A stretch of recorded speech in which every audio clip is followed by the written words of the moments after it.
¿El gradiente de presión es directa o inversamente proporcional? Directamente proporcional. A mayor gradiente de presión, más tendencia a difusión. Distancia de difusión.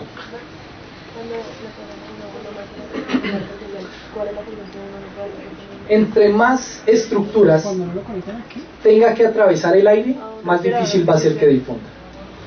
Digamos que en el edema, señora, cuando pues se conecta alguien a un respirador artificial, ¿cuál es la función que la persona no puede hacer? Respirar. Pero pues sí, pues básicamente ingresar el aire. No, qué pena. o sea, no puede. Perdón, no lo decía por burla. Pero es básicamente eso. La persona no puede generar la contracción del diafragma, entonces no puede hacer que se ingrese el aire al O pulmón. sea, el diafragma es el que no está. No está funcional el diafragma en ese caso. ¿Ustedes se acuerdan? ¿Saben quién es el profesor Montoya? El técnico del Once Caldas hace como 6 años. A él le pegaron un tiro muy alto sobre la columna vertebral. Yo tampoco sabía. Dañó los nervios frénicos, entonces él no podía, bueno, dañó una parte de la estructura de los nervios, entonces él no podía hacer que el diafragma se contrayera. Fue necesario conectarlo a un respirador artificial porque por sí solo no podía generar la contracción del diafragma. Y como vemos, el gradiente de presión es básicamente una de las mayores limitantes del intercambio. Bien, entonces, si yo genero mucha presión que va de afuera hacia adentro, hago que el pulmón por fuerza se expanda y almacene el aire. Esa es la funcionalidad de un ventilador artificial. Generar la actividad del diafragma, pero no desde adentro sino desde afuera. Genera un gradiente de presión tan grande afuera que vence el de adentro, entonces se expande el pulmón a la fuerza. Es lo mismo que pasa con estos respiradores artificiales. ¿Ustedes han visto que en pacientes de RCP o en ambulancias básicamente llevan un respirador que es una bomba que se pone en la cara y se oprime? Un ambú. ¿Bien?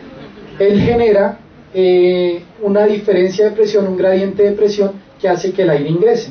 Ahora, me permito aquí hacer un paréntesis, y es cuando ustedes vayan a suplir aire a una persona a través de un ambú, no se motive mucho en oprimirlo al máximo. ¿Por qué? Recuerden que tan solo ustedes necesitan 500 mililitros de respiración corriente. Es lo que vimos ahorita, el volumen corriente. Y el ambú, cuando ustedes oprimen al máximo, generan casi 3 litros de flujo. Ahí lo que ustedes están haciendo es ver muy bonito cómo el tórax del paciente se agranda y se baja, pero están rompiendo estructuras alveolares, ¿vale? ¿Por qué no son de 500? La verga. No sé.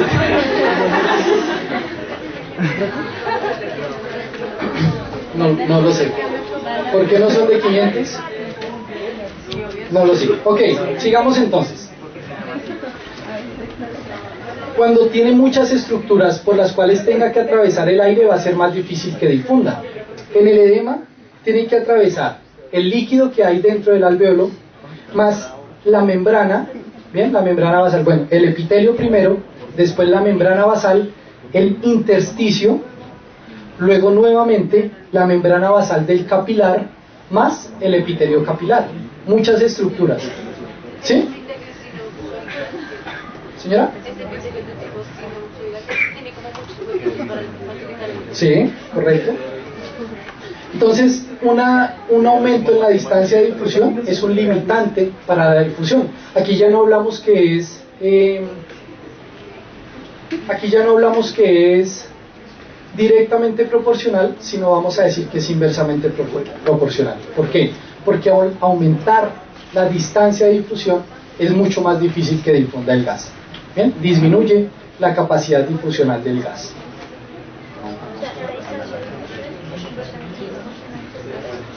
El coeficiente de difusión. El coeficiente de difusión básicamente es la solubilidad del gas, y es que la cantidad de un gas que es capaz de mezclarse en un soluto a una temperatura dada. A temperatura corporal, la solubilidad del oxígeno es aproximadamente 1.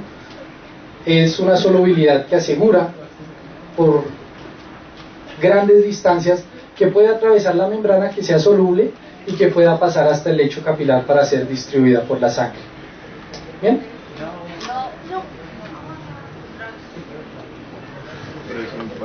La solubilidad es la cantidad del gas que es capaz de mezclarse o es capaz de atravesar una membrana dada. Bien. El oxígeno es muy soluble, la unidad es 1, el valor es 1, la solubilidad del CO2 es 20, o sea, es 20 veces más soluble el CO2 que el oxígeno, pero sin embargo los dos tienen un coeficiente de solubilidad muy alto. Si aumenta la temperatura corporal, por ejemplo, ante un cuadro febril, la solubilidad del oxígeno se pierde, disminuye esa solubilidad, por ende disminuye el aporte de oxígeno a los tejidos. Por eso es que el paciente refiere episodios, se puede desmayar o refiere episodios de demencia, alucina, porque la despolarización de las células nerviosas está alterada y por ende pues toda la capacidad cognitiva del paciente se ve alterada. Entonces la ley de Fick, que es muy similar, o se podría hacer la analogía a la ley de Poiseuille, me dice que la tasa de difusión es aproximadamente igual a ¿qué? Al gradiente de presión por el área de difusión por la solubilidad del gas, y va a ser inversamente proporcional ¿a qué?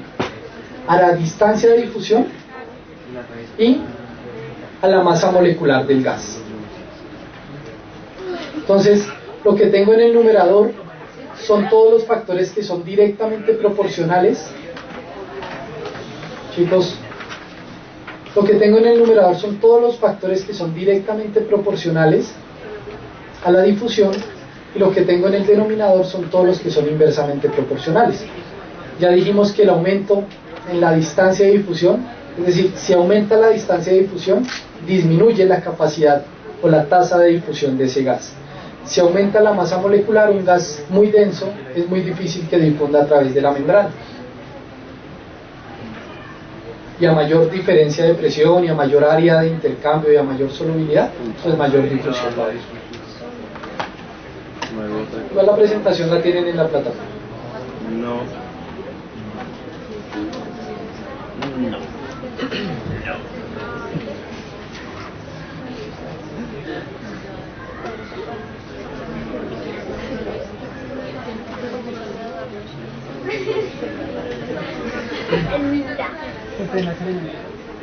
La ley de Dalton me dice que para determinar la composición del aire yo tengo que sumar todas las presiones parciales de los gases que constituyen ese aire.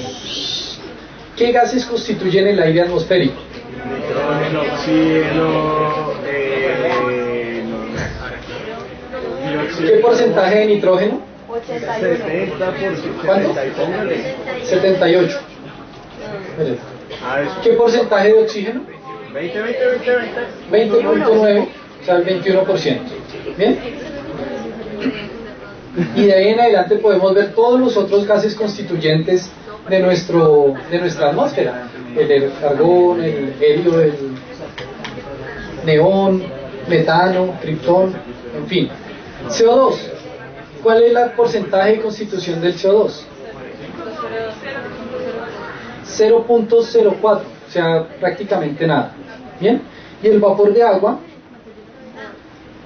entre 0 y 0.4 dependiendo el ambiente. ¿Bien? ¿Por qué tengo tan poquito CO2 en la atmósfera? Pues porque realmente el CO2 es lo que se produce de la respiración de los mamíferos principalmente. ¿Bien? Hoy en día pues hay mucho CO2 producido a través de combustión, pero pues de todas formas ese CO2 es limpiado grandemente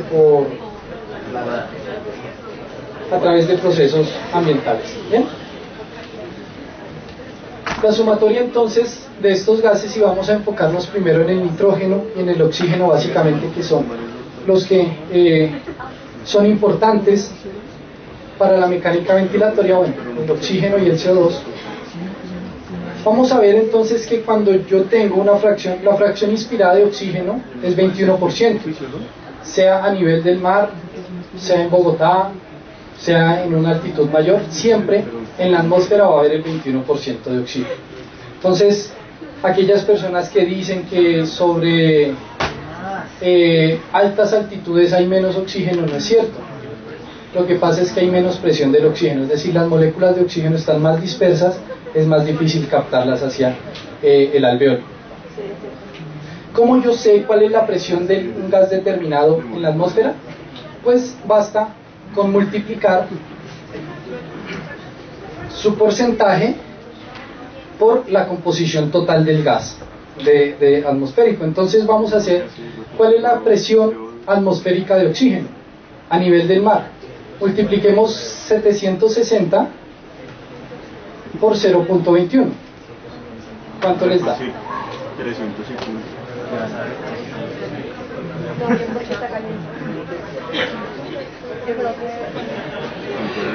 ¿Ya? 159 milímetros de mercurio. Bien, a nivel del mar, la presión del oxígeno en la atmósfera es 159 milímetros de mercurio. Ahora multipliquemos 560 por 21. Que 560 es Bogotá.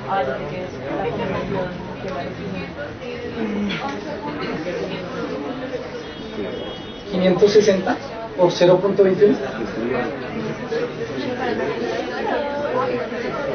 No puede ser.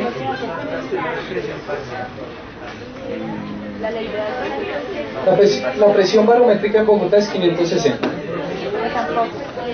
Multipliquemos 560 por 0.21. 117. Esa es la presión atmosférica de oxígeno. ¿Bien? Pero no, chicos, ojo, 117 en Bogotá, pero no significa que cuando yo respiro 117 milímetros de mercurio de presión estén ingresando al alveolo. ¿Por qué? Porque a través de la vía aérea yo tengo algo que se llama vapor de agua. ¿Bien? El vapor de agua es una fuerza que se va a contraponer para que el oxígeno entre en toda esa cantidad o en toda esa presión hasta el alveolo. ¿Cuánto es la presión de vapor de agua? 47 milímetros de mercurio. Bien, entonces si yo quiero saber realmente cuál es la presión inspirada de oxígeno, yo tengo que tomar la presión barométrica y hagamos el cálculo. Tomemos 560 milímetros de mercurio, que es la presión barométrica, y restémosle 47. ¿Cuánto da? 500. Y a 513 vamos a multiplicarlo por la fracción inspirada de oxígeno, que es 0.21. 107 milímetros de mercurio. Esa es la presión inspirada de oxígeno que va a través de mi vía aérea. Bien, cuando ya le resto la presión del vapor de agua, ya no es 117, ese oxígeno está perdiendo presión, y ahora hacia el alveolo va a llegar aproximadamente una presión de oxígeno de 107 milímetros de mercurio. 21%. Para el cálculo tomamos 0.21. Bien, ahora 760 menos 47. La presión barométrica.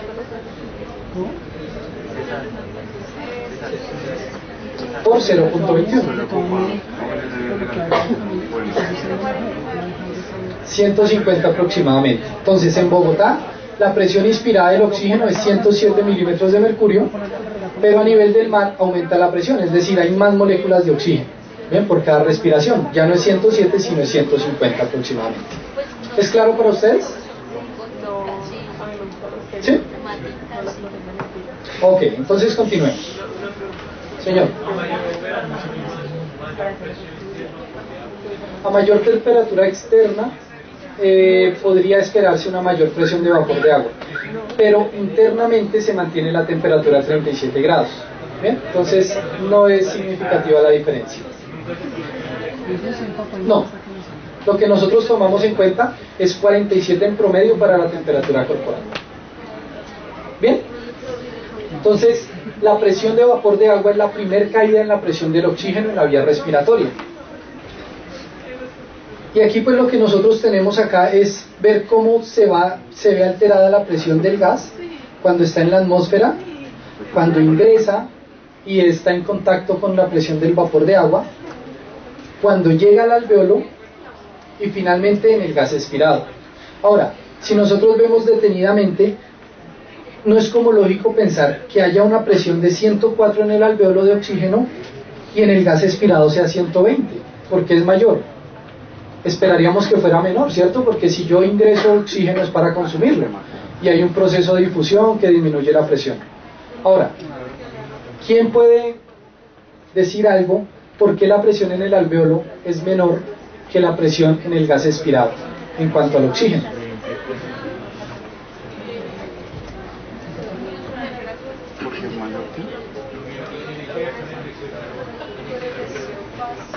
¿Alguien? ¿Señora? No, no, porque aquí ya lo estoy sacando. ¿Cuál es la pregunta?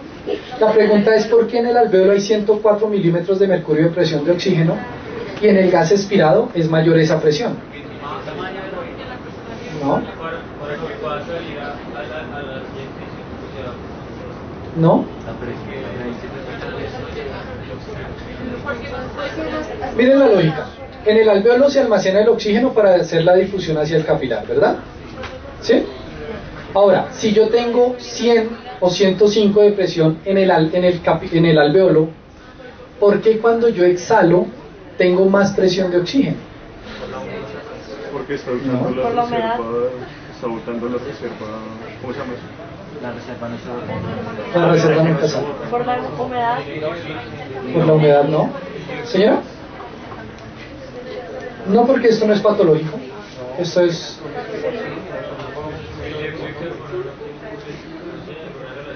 En este caso no. En este caso solo nos estamos enfocando en el oxígeno. El gradiente de presión. ¿No? ¿Alguna vez, o en lo que ustedes revisaron de mecánica ventilatoria, encontraron algo de espacio muerto? Bien, ¿qué es el espacio muerto? El espacio muerto es una zona en la vía respiratoria en la que no se produce intercambio gaseoso.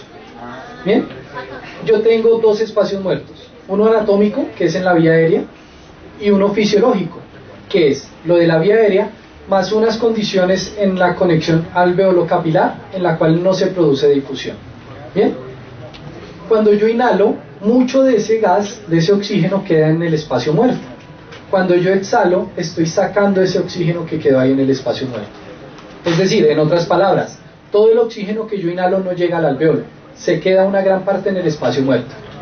Cuando yo exhalo, cuando yo expiro, estoy barriendo ese oxígeno que quedó en ese espacio muerto, entonces se le suma a lo que viene desde el alvéolo.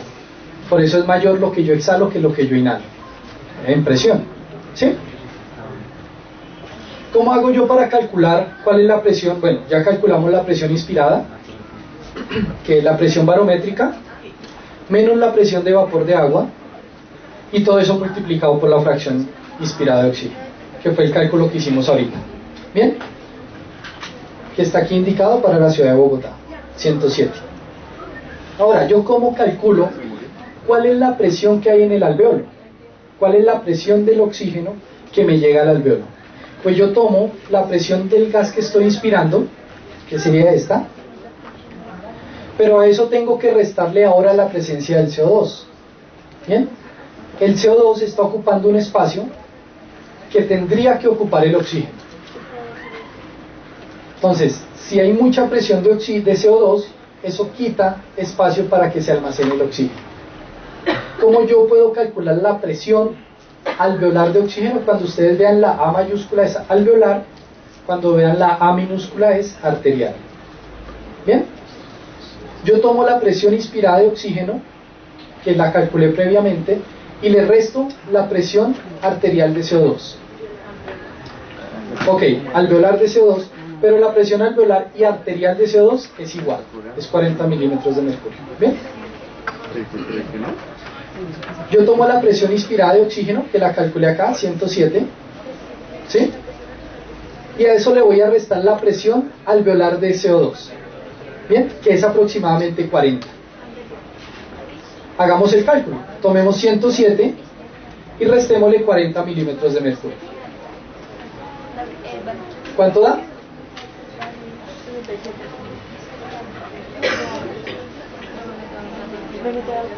Ok, y a eso vamos a dividirlo por R. R es el cociente respiratorio, es la relación entre el CO2 que se está produciendo y el oxígeno que se está aportando a los pulmones. ¿Bien? R es el cociente respiratorio y es la relación entre el CO2 que se está produciendo y el oxígeno que yo estoy ingresando al sistema. Generalmente, ante condiciones adecuadas, está cercano a 1, entre 0.8 y 1. 1 significa que hay un equilibrio entre lo que se produce de CO2 y lo que se aporta de oxígeno. Vamos a dividir entonces el resultado sobre 0.8. ¿Cuánto da? ¿Cuánto?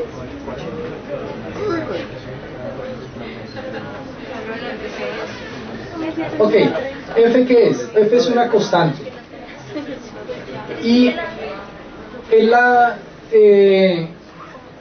está cercana a 0 y es más o menos equivale a la cantidad de moléculas de oxígeno que se pueden pegar o que pueden ingresar al alveolo pero que no se tienen en cuenta en el cálculo. Como es despreciable cercano a 0, no lo tenemos en cuenta para los cálculos que hacemos.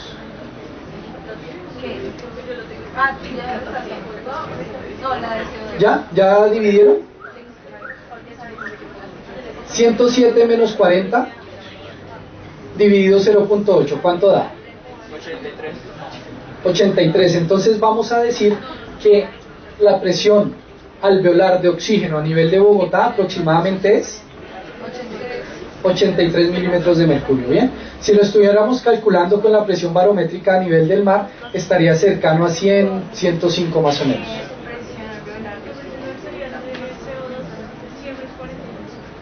En condiciones normales sí, sería lo normal. ¿Bien? Y ese cálculo nosotros lo podemos hacer para cualquier presión barométrica en la que estemos trabajando. Estas fórmulas es bueno que ustedes las sepan para que sepan de dónde salen los cálculos, pero pues hoy en día ya todas las máquinas en clínicas hacen estos cálculos por ustedes, pero pues es bueno que ustedes sepan de dónde salen los cálculos. La última es la ventilación y la producción de CO2. De aquí que es importante que nosotros sepamos. Miren, la presión de CO2 es inversamente proporcional a la ventilación. Es decir, cuando yo respiro, cuando yo tengo una hiperventilación, estoy barriendo mucho CO2, estoy disminuyendo la presión de CO2 en el sistema. ¿Bien? Y viceversa, si yo dejo de respirar rápido, lo que estoy haciendo es aumentando la presión de CO2 en el sistema. ¿Y esto porque cuál es la consideración de esto? Que cuanto más haya de CO2, mucho menos va a haber de oxígeno. Bien, por eso nosotros necesitamos asegurar una ventilación constante para que el CO2 salga y le dé espacio para que el oxígeno pueda ingresar. Bien, tengan en cuenta esto porque ahorita vamos a hacer una pregunta en el caso. K es otra constante, está cercana a 0.4 aproximadamente y hace relación a la presión que ejercen las moléculas entre sí cuando chocan una con otra. ¿Bien? Pero pues tampoco lo tenemos en cuenta en el cálculo. Ventilación alveolar. Entonces habíamos dicho que hay dos limitantes de la ventilación alveolar. Uno es el espacio muerto, que a su vez puede ser anatómico o fisiológico, y otra limitante es un shunt o un cortocircuito. ¿Qué es un shunt? Básicamente es una derivación, es decir, hay sangre que tiene que atravesar, perdón y me adelanto un poco, ya me duele. Hay sangre que tiene que atravesar por este vaso, que es el vaso que está comunicando el alvéolo con el lecho vascular.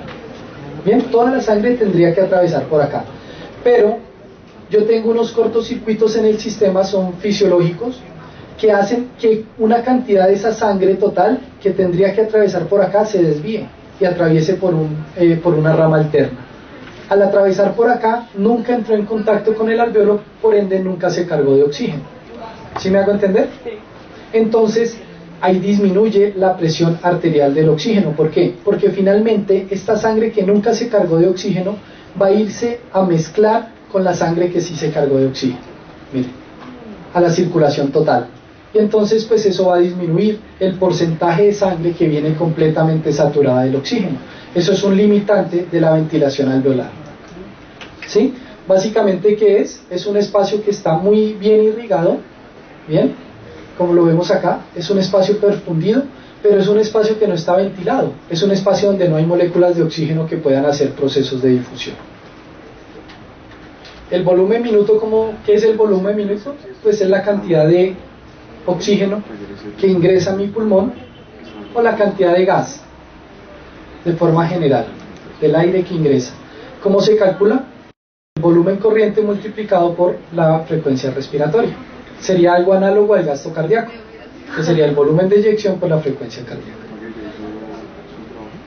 Y para calcular cuál es la tasa de ventilación alveolar, yo tengo que multiplicar la frecuencia respiratoria por la resta de todo el volumen que ingresa, pero restándole ese volumen que nunca llega al alveolo a hacer intercambio gaseoso.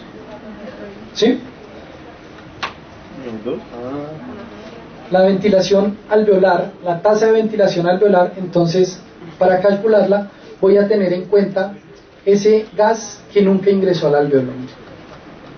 Bien, es decir, yo tengo un volumen corriente de 500 mililitros, pero por el espacio muerto no llegan 500 mililitros al alveolo. Se pierde en su recorrido gran parte de ese gas. ¿Cómo yo puedo calcular qué tanto está llegando al alveolo? Pues tomando la frecuencia respiratoria y multiplicándolo por la diferencia entre el volumen corriente y lo que yo calculé de espacio muerto. BC, espacio muerto, el volumen del espacio muerto. Sí, señora. VT, el volumen del espacio muerto. ¿Bien? Gráficamente, ¿cómo se ve eso? Mire, en condiciones normales, señor. ¿Es fisiológico o puede ser también patológico? Es fisiológico, en condiciones, todos tenemos shunts o cortocircuitos fisiológicos, no es patológico.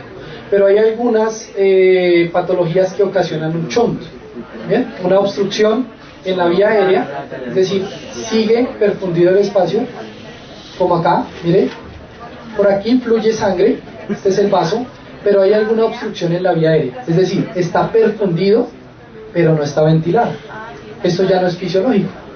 ¿Qué puede ser acá? Por ejemplo, un EPOC, el asma, ¿bien? Una atelectasia, que la atelectasia es el colapso alveolar, básicamente.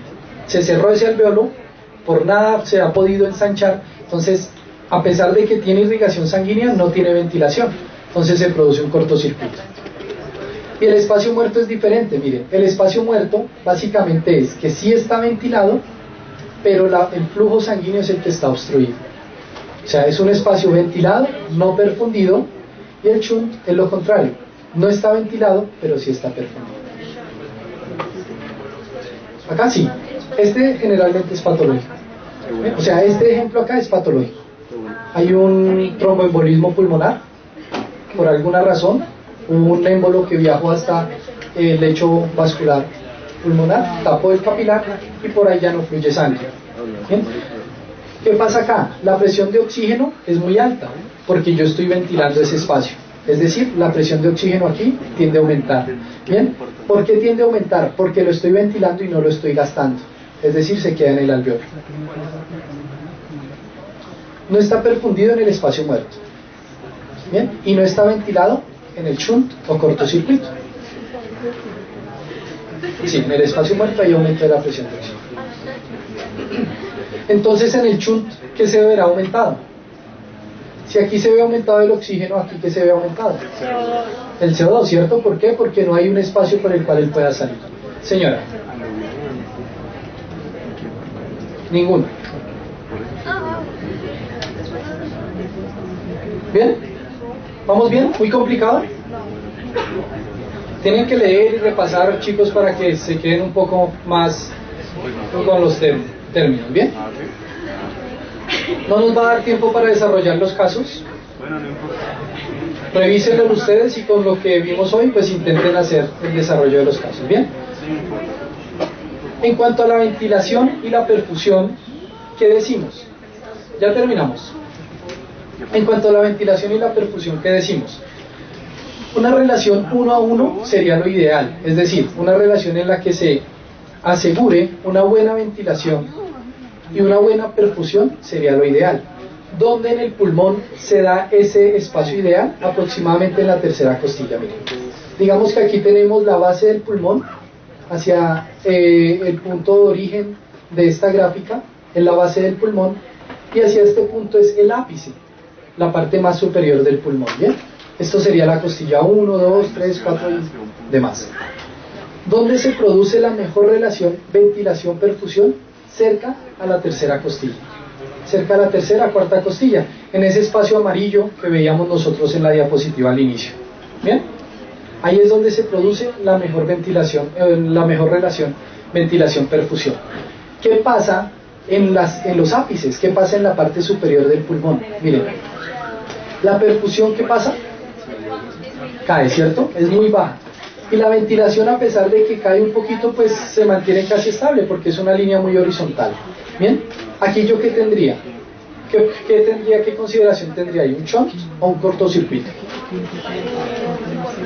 Hacia este lado, que está bien ventilado, pero no está perfundido. Un espacio muerto. ¿Y eso es un shunt o un corto? Un corto. Es un espacio muerto. Y hacia la parte izquierda, es decir, hacia el origen de la gráfica, ¿yo qué tendría? Mire, está muy bien perfundido, pero aquí está poco ventilado.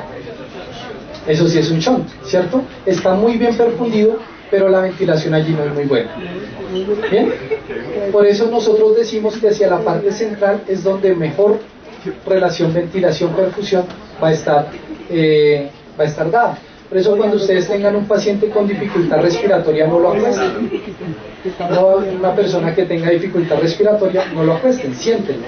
¿Por qué? Por diferencias, por la fuerza de gravedad, va a agravar el problema estando acostado.